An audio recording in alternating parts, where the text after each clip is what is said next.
para a gente iniciar novamente. Eu comecei a gravação agora. Porque quando você emenda, né, duas gravações seguidas, o que é que acontece? Ele não salva e trava. Aí ontem travou e a gente está aprimorando hoje.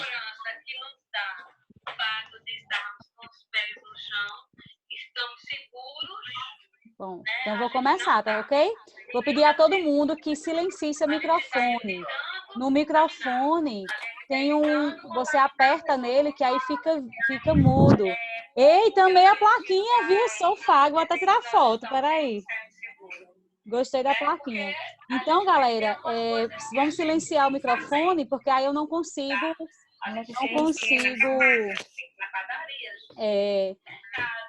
dar aula com várias pessoas ao mesmo tempo falando, né? Então, Monique, silencia o microfone, Monique. Quem está com o microfone ligado, silencia o microfone. Oi, Monique! Tudo bom? Vivi agora. Vamos começar a parte da aula, tá? Vou botar o slide e a gente vai silenciando os microfones, ok? Vou iniciar. Quando aparecer o slide para vocês, aí vocês digam assim, ah, apareceu, tá?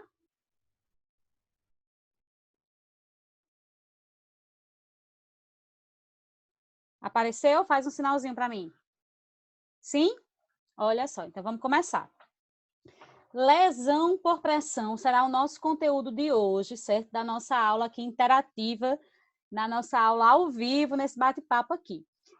Talvez você já tenha ouvido falar neste termo, só que ao invés de lesão por pressão, nós ouvíamos úlcera por pressão. E por que mudou de úlcera para lesão, para o termo lesão? O que é que acontece? Antigamente, quando nós chamávamos úlcera por pressão, as pessoas remetiam que precisaria ter uma ferida. E aí, se não tivesse a ferida, se tivesse uma bolha, eles não entendiam que já era uma lesão por pressão, certo? Então, mudou de úlcera para lesão, porque as pessoas entendiam que para ser úlcera tinha que ter uma ferida.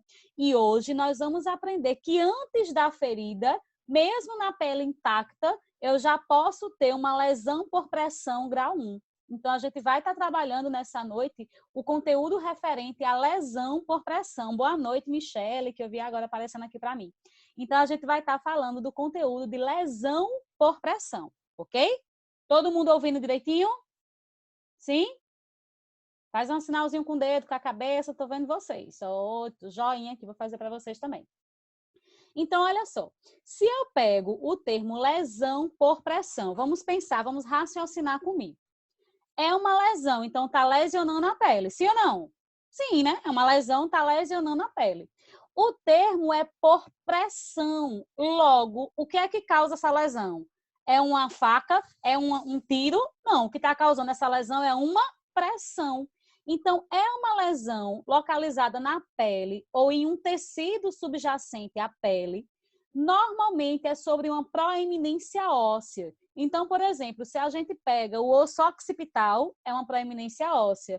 O sacro, o osso sacro, é uma proeminência óssea. Se a gente pega o calcâneo, o nosso calcanhar, é uma proeminência óssea. Se a gente pega o famoso cotovelo, que o nome científico não é cotovelo, mas é uma proeminência óssea.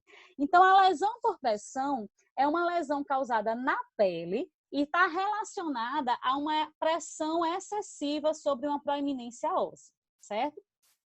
Então, ela pode ser causada por essa pressão excessiva e também pode ser causada, por essa pressão, achei a canetinha, por essa pressão excessiva ou pela combinação entre pressão e cisilhamento. O que seria cisilhamento? Suponha que eu tenho um idoso que tem incontinência urinária ou que tem incontinência fecal e ele usa fralda geriátrica. E ele fica com a fralda, ele não tem mais a sensibilidade, então ele não sabe dizer quando urinou, quando defecou, então ele fica lá com a fralda cheia, ou de urina ou de fezes, e demoram muito para trocar essa fralda. Então ele está exposto ao cisilhamento, ele está exposto à umidade, e isso também vai favorecer uma lesão por pressão. É por isso que idosos acamados ou pessoas que têm incontinência urinária, incontinência fecal, eles têm maior risco a desenvolver lesão por pressão. Por quê? Porque a sensibilidade está diminuída e aí ele não consegue dizer, olha, eu estou molhado, porque essa sensibilidade foi diminuída, certo? Qual seria a principal causa da lesão por pressão? Quando eu tenho uma lesão ocasionada por uma pressão excessiva, o que ocorre é a diminuição da irrigação sanguínea. Se você pegar agora, por exemplo, e apertar sua mão, ou quando a gente fica muito tempo com a perna dobrada, ou muito tempo assim com a cabeça, a mão encostada na cabeça, a gente vê que quando tira fica logo o quê? Vermelho, não é assim? Quando a gente afasta, eita, tá vermelho meu rosto, que eu tava dormindo aqui, o travesseiro encostado no rosto, ou a perna estava dobrada. Então, uma pressão, ela causa essa dificuldade de irrigação.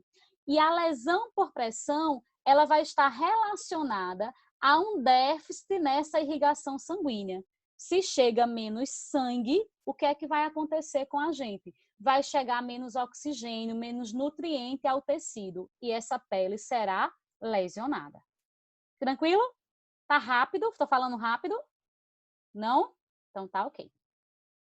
Qual seria, Janaína, as causas de uma lesão por pressão? O que é que pode favorecer? O que é que pode desenvolver uma lesão por pressão? A anemia pode causar lesão por pressão. O que é que tem a ver, Janaína, anemia e lesão por pressão? A gente aprende que o carro, o automóvel do oxigênio são as hemácias. Então, é a hemácia que leva oxigênio para o nosso tecido. Uma pessoa que está anêmica, ela tem diminuição das hemácias, diminuição da hemácia de célula sanguínea, por isso que ela tem anemia. Então, se tem menos célula sanguínea, vai ter o quê? Menos oxigênio circulando no corpo. Então, a anemia vai gerar déficit de oxigênio para a nossa pele, para o nosso tecido. Então, é uma causa também para a lesão de pressão. Déficit de vitaminas. Quando eu trabalho, gente, pele, integridade de pele, a gente tem que ver o estado nutricional e as vitaminas. Uma pessoa que está desnutrida, uma pessoa que tem uma pouca ingesta de nutrientes, de vitaminas, ela também está mais predisponível a lesionar a pele, certo? A pele perde o turgor, perde a elasticidade. É aquela coisa que diz assim, eu como colágeno, eu como pé de galinha, porque colágeno é bom para a minha pele. Então, se ele tem um déficit de vitamina, isso é ruim e é um fator de risco para a lesão por pressão. Desidratação também é um fator de risco. Se a gente diz assim, menina, olha como minha pele está ressecada. O que é que acontece na pele ressecada? Ela tende a descascar, ela tende a ter rachadura, não é assim? Então, uma pele ressecada, ela tende a lesionar. Vai ficar sem hidratação, vai ter rachadura e vai abrir essa pele. Por isso que a desidratação é um fator de risco. A diabetes também é um fator de risco. Por quê? A diabetes ela vai nos deixar no estado pró-inflamatório. Como assim? É como se você tivesse sempre exposto a uma inflamação. Então, tem aumento de célula de defesa, aumento de irrigação. E aí, quando tem uma lesão, esse excesso de inflamação vai fazer com que essa lesão demore mais tempo para cicatrizar. Todo paciente diabético ele tem diminuição de tempo, ele tem aumento de tempo de cicatrização. Por quê? Porque ele fica exposto a um estado pró-inflamatório, certo? Então, você diz assim, o pé diabético, fulano tem diabetes, cuidado para não se cortar, porque demora a cicatrizar. Então, as pessoas diabéticas têm esse retardo na cicatrização, logo é uma das causas que pode gerar a lesão por pressão. Edema generalizado. Gente, não sei se quem aqui tem filhos, mas às vezes quando a mulher está grávida, aí lá no fim da gestação a gente diz assim, olha o pé dela como está inchado, não é assim? O edema, ele faz com que a pele estique. A pele estica tanto que ela fica lisinha, fininha, brilhosa. Quem já teve esses edemas da gravidez, você vê que fica bem lisa a pele, bem brilhosa. Então, o edema ele vai fazer esse aumento da elasticidade, a pele vai ficar mais fina e aí ela tem um risco maior de romper. Uma febre prolongada também pode ser um fator para lesão de pressão. Por quê? Porque a febre aumenta a temperatura corpórea e ao aumentar a temperatura também vai deixar o indivíduo exposto à lesão de pressão. Déficit de circulação, uma circulação ruim, uma má circulação também vai influenciar. Se não está circulando o sangue da forma correta, numa exposição à pressão, a pele tende a lesionar, porque não vai chegar oxigênio, não vai chegar nutrientes. Você sempre tem que lembrar que o oxigênio, o nutriente, ele chega através do sangue, através da circulação. A obesidade também é uma causa de lesão por pressão. Gente, obesidade, vocês viram bioquímica com o professor Andrei, e a obesidade ela é um fator de risco para tudo, bem dizer. Certo? Por quê? Porque tem diminuição de circulação, tem alterações lipídicas, tem alterações metabólicas, e tudo isso vai gerar também um fator de risco para lesão de pressão. Pessoas obesas tendem a desenvolver lesão de pressão. A caquexia também é um fator de risco para a lesão de pressão. O que é a caquexia? Já ouviram esse termo, caquexia? É aquela magreza acentuada. Eu não sei aqui quem trabalha com atenção básica ou com PSF, às vezes a gente vai visitar o idoso acamado e é aquele idoso bem magrinho que a gente chega a ver os ossos. Você diz assim, fulano tá tão magrinho que a gente vê os ossos. É o que isso aí? É uma caquexia. Então ele perdeu gordura, logo ele só tem o quê? Pele e osso. Então o risco dessa pele romper é maior, porque não tem a gordura para amortecer. A gordura é um amortecedor. Nesse caso, o idoso ele tem perda de lipídio. Paralisia também é um fator de risco para a lesão de pressão. Gente, se eu tenho paralisia, eu vou ter dificuldade de movimentação. Então, a minha mobilidade estará reduzida, logo vai ter dificuldade na circulação, porque quanto mais eu me movimento, mais eu estimulo a circulação. Se eu tenho paralisia, eu tenho um déficit circulatório, não consigo me movimentar, eu vou ter mais pressão sobre uma determinada localidade. Pouca vitalidade. Uma pessoa que não se movimenta, uma pessoa, por exemplo, que fica em cima, que tá depressivo, não levanta da cama, não quer fazer nada, ele tem pouca vitalidade. O idoso vítima de AVC que teve paralisia, uma pessoa que por diabetes teve que amputar os membros inferiores. Então essa pessoa que não anda muito, que não tem muitos movimentos, é um fator de risco para lesão de pressão. E a incontinência de fezes e urina, gente. A incontinência urinária e fecal também é um fator de risco. Por quê? Porque o paciente vai ficar exposto à umidade, à fricção e a cisilhamento. Ok? Então, são causas que vai deixar o indivíduo mais predisposto, mais vulnerável à lesão de pressão. E por que Janaína está dizendo isso em plena quarta-feira, uma hora dessa que eu cheguei cansado do meu plantão? Olha só, se eu tenho um paciente que tem anemia e que está acamado, eu preciso fazer a correção dessa anemia, eu preciso entrar com sulfato ferroso, para quê? Para melhorar essas taxas.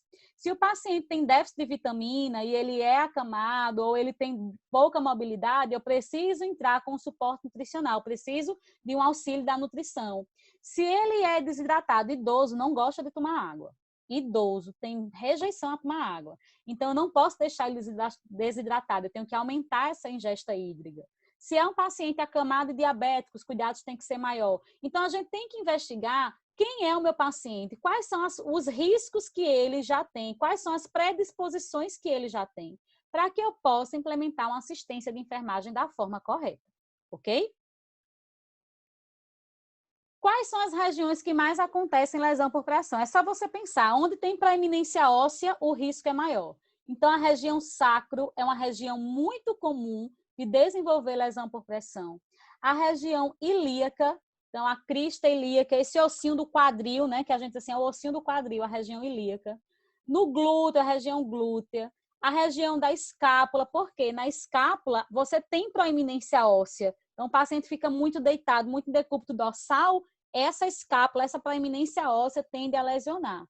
Os artelhos, a parte superior da cabeça, joelho, as orelhas. Como assim, Janaína? Uma lesão por pressão na orelha, nunca vi. Se o paciente fica em decúbito lateral, a pressão da cabeça sobre a orelha vai fazer com que essa orelha esteja disposta a uma lesão de pressão, certo? Os maléolos, o maléolo é aquele ossinho, né, que a gente tem entre um pé e outro, e aí tem risco também, o atrito, você ficar em decúbito lateral, um osso com o outro, sem utilizar uma almofada, um travesseiro, então se ficar osso com osso, tem risco de lesionar. O calcâneo, o calcanhar, também é uma proeminência óssea, qualquer superfície que esteja sob pressão. Janaína, agora ferrou. O paciente é acamado, ele tem todos esses ossos, todo mundo tem todos esses ossos. E o que fazer para evitar essa lesão por pressão? A gente vai utilizar, galera, aliviadores de pressão. Então, se é uma proeminência óssea, eu vou colocar um travesseiro, uma almofada, ou eu vou colocar, existem aliviadores que é como se fosse uma bolsa d'água, aquelas que a gente usa com gel, para aliviar a pressão. Se o paciente tiver um colchão d'água ou colchão casca de ovo, ou se não tiver nada, eu pego uma luvinha, uma luva de procedimento, coloco água e ponho embaixo do calcâneo, porque esse movimento da água embaixo do pé ativa a circulação. Então, eu preciso encontrar formas de aliviar esta pressão, de equilibrar esta pressão, para que a pele não venha a ser lesionada. Beleza? Bom, aqui é mostrando para você, né, ó, o osso occipital é um risco, a escápula, a região sacra, o calcâneo, o hálux. Então, são as áreas que a gente está mais propícia. E aqui ele vai mostrando o paciente em decúbito dorsal, decúbito lateral, decúbito ventral, quais seriam as áreas mais expostas a desenvolver a lesão por pressão. Se a gente pegar, o que é que isso tem a ver com a enfermagem? Tudo, né? Porque o paciente ele está hospitalizado e, às vezes, a gente acha que você está muito tempo acamado para desenvolver uma lesão por pressão. Vou dar um exemplo. Eu tenho um aluno do P4 que ele é técnico de enfermagem, trabalha no SAMU, e em um acidente de moto, ele teve uma fratura e no terceiro dia de internação, ele disse: Janaína, meu calcanhar queimava que eu não estava aguentando mais, só melhorou quando a enfermeira usou um aliviador de pressão. Então, não precisa ser uma internação de dias ou um paciente acamado há anos. Se houve comprometimento circulatório, há risco de lesão por pressão, certo? Então, às vezes o paciente está com poucos dias, chega com pele íntegra e poucos dias no hospital aparece uma lesão por pressão. Mas só uma aguinha aqui. Outra questão também é que antes as pessoas chamavam a lesão por pressão de escara. Então, se você já ouviu o termo escara, é o mesmo termo de lesão, tá? E aí, às vezes, o paciente chegou com a pele íntegra e no hospital desenvolveu a lesão. Isso é culpa de quê? Uma péssima assistência de enfermagem. Porque é papel da enfermagem estar avaliando a integridade da pele e o risco de lesão na pele, ok? Então, cabe à enfermagem, compete à enfermagem estar avaliando esse papel. Agora a gente vai aprender o estadiamento da lesão por pressão. O que seria estadiamento? O estadiamento, gente, ele vai medir as fases. Ele vai olhar, você vai olhar a pele do paciente, você vai ver se há uma lesão e qual é o grau dessa lesão. Se é grau 1, se é grau 2, se é grau 3, se é grau 4, se não é classificável. Então, de acordo com o dano que ele causa na pele, a gente vai classificar em graus, estágio 1, 2, 3, 4, estágio não classificado, ok? Deixa eu só dar uma olhadinha aqui no chat que tem alguém perguntando alguma coisa. Deixa eu tentar abrir aqui. Vou olhar aqui a dúvida, tá? A infusão do soro fisiológico sem prescrição médica substitui a ingesta de água em pacientes debilitados, caquéticos, como é o caso dos idosos que não costumam tomar líquido e água. Olha só, galera. A ingesta de água ela vai ser importante nessa questão de evitar a desidratação. O soro fisiológico ele vai estar mantendo o paciente hidratado, certo? Então, se é um paciente caquético que está hospitalizado e está em soro, vai diminuir o risco dele desidratar, porque ele está recebendo água e a água hidrata. Porém, não vai ter o mesmo efeito da ingesta por via oral. Quando é por via oral, a absorção da água é mais rápida. Por via endovenosa, a absorção não se dá da mesma forma. Por isso, tem pacientes que, quando estão no soro, eles apresentam edema. A gente vai sentar com anasarca, porque foi muito soro infundido. Ele não consegue liberar a quantidade de líquido que ele recebeu. É diferente quando eu bebo água, meu rim entende que eu bebi água e libera a água, né? Então, ela pode melhorar sim, mas não seria uma opção, William, de substituição da água, tá? O soro não substitui a água, mas ele vai diminuir o risco de desidratação, ok? Agora, se é um paciente inconsciente, paciente em coma, ele não vai ingerir água, certo? E aí o soro vai manter, sim, ele hidratado. Quando eu ver o piscando o chat, eu vou estar abrindo para tirar as dúvidas. Então, quem tiver dúvida pode colocar lá no chat, tá? O primeiro estágio da lesão por pressão. Eu tenho um eritema não branqueável. E o que é um eritema não branqueável? Eu convido você a pegar aí, pega a sua mão, faça o que eu estou fazendo. Pega a sua mão e aperte. Aperte ela assim por uns 5 segundos. E fica olhando para ela. Aperta e agora solta. Fica olhando. O que é que acontece? Fica vermelho e o vermelho rapidamente desaparece. Sim ou não? Fica um pouquinho vermelho e rapidamente ele desaparece. Às vezes, quando eu tiro a mão, já deixou de ficar vermelho. Não é assim?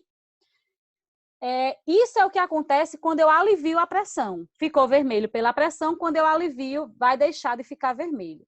Só que na lesão por pressão, grau 1, o que é que vai acontecer? O paciente tem um eritema não branqueável. Ele tem uma mancha vermelha e quando eu mudo ele de posição ou quando eu aperto e solto, não deixa de ficar vermelho, não clareia, fica vermelho, como se fosse um hematoma, só que é vermelho. E aí, no caso de um eritema não branqueável, a gente diz que é uma lesão de pressão grau 1. A pele está fechada, não tem ferida, mas eu tenho aquela mancha lá vermelha. É o eritema não branqueável. Indica um problema circulatório. Envolve só a primeira camada da pele, que é a epiderme. Se eu não intervir, o que é que vai acontecer? Essa pele vai romper e aí vai para o estágio 2, certo? Eu vou mostrar aqui na imagem para que você tenha uma noção. Ó, vocês estão vendo o slide todo aberto, né? Tá vendo a imagem direitinho? Então, se você olhar aqui, ó, região glútea, o paciente estava em decúbito dorsal. Foi colocado em decúbito lateral e mesmo assim não ficou branco. Eu aperto, toco nessa lesão e solto e não fica branco. É o que nós chamamos de eritema não branqueável. Ele é o estágio 1 da lesão de pressão. Quando eu olho, a pele está intacta, mas ela está o quê? Vermelha, está com esse eritema. Ó. Então, ele atinge só a primeira camada da pele, que é a epiderme. Se eu, enfermeira ou técnico de enfermagem, fui dar o banho no leite, fui trocar a fralda e vi que tem um eritema não branqueável, em qualquer parte do corpo, eu já preciso começar a mudar de posição a cada 2 horas, a usar um aliviador de pressão, a usar um creme barreira, que a gente chama, para evitar essa pele romper, para que não forme para que não rompa a pele, para que não forme uma ferida. Beleza? Tranquilo? Tá rápido, não? Tá dando para entender? Vamos para o estágio 2. No estágio 1, o que é que aconteceu? A pele ficou vermelha, certo? No estágio 2, eu perdi a espessura da pele. Lidiane, o joinha foi concordando ou foi dúvida? Concordando? Beleza. Então, olha só. No estágio 2, a pele não vai estar íntegra. O que é que acontece no estágio 2? O estágio 1, eu tive esse eritema, essa lesão que não branqueia. No estágio 2, essa pele vai romper e aí eu vou ter uma ferida rasa, uma ferida superficial. Quando a pele rompe, não é estágio 1, é estágio 2. É uma ferida profunda, Janaína? Não, é uma ferida rasa, é uma ferida superficial. Ou, ao invés de romper, pode formar uma bolha, como se fosse uma queimadura. Forma uma bolha com líquidozinho claro, que a gente chama de líquido seroso, ou rosinha, como se fosse uma mistura de sangue com água, que a gente chama de soro hemático, certo? Então, eu posso ter uma lesão rasa ou eu posso ter uma bolha. Deixa eu mostrar aqui para você na imagem. Tá vendo aqui, ó, região do calcânio? Para abrir essa lesão, primeiro ele formou o quê? Um eritema não branqueável. Você via a mancha vermelha, tocava e não mudava de cor, certo? No grau 2, que é no estágio 2, ele destruiu a primeira camada da pele. A pele não está mais íntegra. Eu tenho uma lesão, eu tenho um ferimento, mas esse ferimento ele é raso, ele é superficial. Então, aqui, ó, eu estou no grau 2. Lesão rasa, lesão superficial, ou pode ser bolha. Destruiu a primeira camada da pele. Você vê aqui na imagem, ó, a gente vendo a camada da pele, ele destruiu essa primeira camada, que é a epiderme. Janaína, e o grau 3? O grau 3, ele destrói as 3 camadas da pele, ou seja, ele atinge a epiderme, a derme e a hipoderme. Então, ele destrói a pele por completo. Mas ele não chegou ainda a atingir osso, a atingir músculo, certo? É aquele ferimento que quando a gente olha, a gente vê umas bolinhas amarelas, que é a gordura. Então, ele chega a atingir até a gordura. E a profundidade varia de acordo com o local que ela está. Vou mostrar a imagem para você.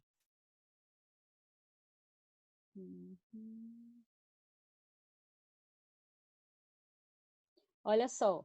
Aqui, ó, rompeu as 3 camadas da pele. Rompeu a epiderme, rompeu a derme e ele está expondo aqui, ó, tecido gorduroso, certo? E aí também tem necrose nessa imagem, ok? Então, a lesão por grau 3, o que é que vai acontecer? Ele consegue destruir todas as camadas da pele. A epiderme, a derme e a hipoderme. O estágio 4. O estágio 4, gente, perdeu tudo. Perdeu a epiderme, perdeu a derme, perdeu a hipoderme e depois da pele tem o quê, Janaína? Depois da pele eu tenho músculo, ossos, né? Tem os tendões. Então, nesse estágio 4, o paciente comprometeu a pele, comprometeu os músculos e comprometeu os ossos. Então, é uma destruição completa das camadas. Pegou todas as camadas da pele e também atingiu o músculo e também atingiu o osso. Então, eu vou atingir tendões e músculos e eu também posso atingir a camada óssea, a parte óssea, certo? Se você ver aqui na imagem, ó, é na região sacra. Olha como ele é profundo. Perceba. Destruiu aí epiderme, derme, hipoderme e atingiu os músculos. Depois do músculo tem tendão, depois do tendão tem os ossos. Então, normalmente, gente, quando chega no estágio desse, o risco é que o paciente pegue uma infecção e ele morra da infecção, que a gente chama de sepse. É a antiga infecção generalizada. Então, muitas vezes o paciente pega aí uma bactéria, porque a lesão é extensa, essa bactéria vai para a corrente sanguínea, se espalha nos órgãos, no coração, e ele tem falência múltipla de órgãos e morre de infecção, mas a causa foi uma lesão por pressão. Então, é muito importante estarmos atentos à lesão por pressão. Então, a gente viu, estágio 1, eritema não branqueável. Estágio 2, é uma lesão rasa, atinge só a epiderme. Estágio 3, atinge as 3 camadas da pele. Estágio 4, atinge a pele, os músculos e os ossos. E tem o último estágio, que a gente diz que é um estágio não classificável. O que seria esse estágio não classificável? Ele destruiu tudo, pele, músculo e ossos, mas está tudo coberto por necrose. Está tudo coberto por necrose, que pode ser a necrose escura, que a gente chama de coagulação, ou pode ser a necrose de liquefação, que é amarelada. Então, está tudo coberto, e quando eu olho essa lesão, eu não consigo identificar o que seria pele, o que seria osso, o que seria músculo. Então, a gente não consegue, está toda coberta de necrose, e eu não consigo classificar essa lesão. Então, aqui, ó, só para que você possa revisar, estágio 1, a pele está íntegra, tem só um eritema. Estágio 2, é uma lesão rasa. Estágio 3, atingiu todas as camadas da pele. Estágio 4, atingiu todas as camadas e eu tenho exposição de músculo, de osso. E o não classificável, não dá para a gente ver o que atingiu porque está coberto de necrose. Tranquilo? E aí, o que é que o enfermeiro pode fazer? O que é que nós devemos fazer quando recebemos um paciente para que ele não desenvolva uma lesão por pressão ou para que, se ele já tem uma lesão por pressão, para que a gente possa fazer o curativo da forma correta e que ele não venha ter uma infecção? Primeiro, qualquer paciente que chega no hospital tem que ser avaliado o risco da pele na admissão. O paciente diabético tem risco de lesão. Paciente com anemia tem risco de lesão. Paciente desnutrido tem risco de lesão. Então, eu preciso primeiro avaliar qual é o risco que ele apresenta. Se é acamado, se tem paraplegia. Então, qual é o risco que ele apresenta. Depois, todos os dias, eu tenho que fazer uma reavaliação desse paciente. Gente, eu posso chegar hoje no hospital e estar comprometida, mas está bem. E eu posso evoluir, ir para a UTI, ficar em ventilação mecânica, ou seja, eu posso agravar. Por isso, ele tem que ser reavaliado quanto ao risco de lesão por pressão. Tem que ser feita diariamente a inspeção da pele. Então, na hora do banho, eu tenho que olhar essa pele. Na hora de trocar uma fralda, eu tenho que olhar essa pele. Para quê? Para ver se não tem já lesão em desenvolvimento. Eu preciso fazer o manejo da umidade. O paciente, ele não pode ficar molhado. O paciente tem que ficar seco, mas a pele tem que estar hidratada. Então, eu preciso que ele tome água, eu preciso garantir a hidratação por via endovenosa, se for o caso, certo? A pele tem que estar hidratada, ele não pode estar molhado, não pode estar úmido. Eu tenho que otimizar a nutrição e a hidratação. Então, a gente tem que trabalhar com o setor de nutrição, uma dieta equilibrada, balanceada, e eu preciso minimizar, aliviar as áreas de tensão, as áreas de pressão. E aí, quando a gente diz minimizar as áreas de pressão, existe o que a gente chama de mudança de posição a cada 2 horas. O que é isso? Você pega o paciente, ele tem risco de desenvolver lesão. A gente faz assim, mudança de decúbito a cada 2 horas. Então, de 2 em 2 horas, a gente vai mudar ele de posição. Ó. Ele está em decúbito dorsal. Passa 2 horas, eu boto decúbito lateral direito, decúbito lateral esquerdo, volta para o dorsal, lateral direito, lateral esquerdo, e assim eu vou revezando. Já que ele não está se movimentando para ativar a circulação, eu vou estar fazendo a mudança de posição, a mudança de decúbito, certo? E tem essa escala, que é a escala de Branden. Ela vem sendo muito utilizada na enfermagem e a gente utiliza ela para estar avaliando qual é o risco do paciente desenvolver lesão por pressão. Ela avalia 6 pontos. Ela avalia a percepção sensorial, se eu consigo sentir o quente, o frio, o molhado, o seco. Ela avalia a umidade, se o paciente fica molhado, nunca fica molhado, fica raramente molhado. Avalia a atividade, se ele é acamado, se ele está na cadeira, se ele anda frequentemente, se ele anda às vezes. Vai olhar a mobilidade, se ele é totalmente imóvel. O paciente está em coma, ele é totalmente imóvel, certo? Então, olha a mobilidade dele. Olha a nutrição, se é uma nutrição adequada, inadequada, ou se é uma nutrição muito pobre. E vai olhar a fricção e o cisilhamento. Se ele fica, por exemplo, com a roupa amassada, com o lençol amassado, se ele tem problema com fricção. Como é que a gente avalia essa escala? É assim, ó. Quanto mais alto o valor dela, melhor. Quanto mais baixo, pior. Escala de Branden. Quanto maior o resultado, melhor. Quanto mais baixo, pior. Então, cada categoria dessa, a gente vai ter 4 formas de avaliar. Vou pegar essa percepção sensorial, por exemplo. É um paciente que não fica molhado, ele recebe 4. É um paciente que não é limitado, ele recebe 4. É um paciente levemente limitado, ele vai receber 3 pontos. É muito limitado, recebe 2. É totalmente limitado, recebe 1. Então, se é um paciente, por exemplo, que anda frequentemente, recebe 4. Anda às vezes, recebe 3. Está numa cadeira de roda, recebe 2. Está acamado, recebe 1. Então, a gente olha o paciente e olha essa tabelinha e vai pontuando. No final, eu somo essa pontuação.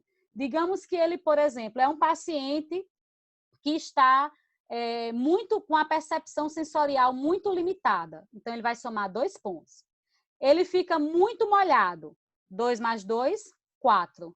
Ele é acamado. 4 mais 1, 5. Ele é bastante limitado. 5 mais 2, 7. Ele tem uma nutrição muito pobre. 7 mais 1, 8. Ele tem problema na fricção e cisilhamento. 8 mais 1, 9. Se o total foi 9, qual é o risco? O risco vai ser elevado. Por quê? Porque abaixo de 11, risco elevado, certo? Entre 12 e 14, o risco dele ter uma lesão é moderado. E acima de 15, o risco é brando, ele não tem risco de desenvolver lesão, ok?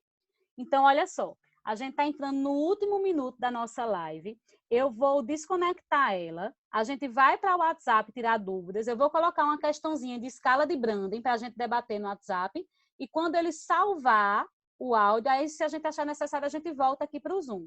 Combinado? Porque o tempo corre e ele está me avisando que só tem 1 minuto, aí com 1 minuto ele cai, tá certo? Então, a gente vai lá para o WhatsApp, vou jogar uma questão para ver se a gente entendeu essa escala, tá bom? Deixa eu pausar aqui. Então, vou estar saindo, tá, galera?